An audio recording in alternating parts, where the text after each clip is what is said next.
புதுக்கோட்டை மாவட்டம் தாந்தானி கிராமத்திலிருந்து எரிச்சி சிதம்பர விடுதி செல்லும் சாலை மிகவும் பழுதடைந்து குண்டும் குழியுமாக உள்ளது. மேலும் இந்த சாலையை செட்டிக்காடு, சிட்டாங்காடு, கரிசக்காடு, தொழுவங்காடு போன்ற கிராம மக்கள் பயன்படுத்துகின்றனர். அது மட்டுமின்றி தாந்தானி ஊராட்சியில் அரசு மேல்நிலைப் பள்ளி இருப்பதால் இந்த சாலையை பள்ளி மாணவ மாணவிகள் அதிக அளவில் பயன்படுத்துகின்றனர்.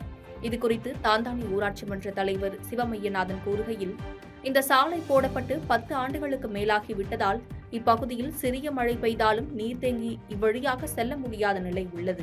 அது மட்டுமின்றி சாலையை சீரமைத்து தர வேண்டும் என தீர்மானம் நிறைவேற்றி பலமுறை அரசுக்கு அனுப்பியும் எந்த ஒரு நடவடிக்கையும் எடுக்கவில்லை என வேதனை தெரிவித்தார். இந்த நிலையில் விரைவில் சாலை சரி செய்யப்படாத பட்சத்தில் இப்பகுதி மக்களை திரட்டி மிகப்பெரிய போராட்டம் நடத்தப்படும் எனவும் தெரிவித்தார்.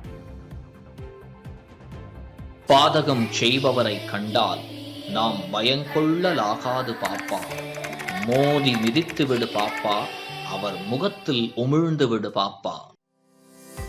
அண்மை செய்திகளை உடனுக்குடன் தெரிந்து கொள்ள இணைந்திருங்கள் இயம்நாடு தொலைக்காட்சியுடன்.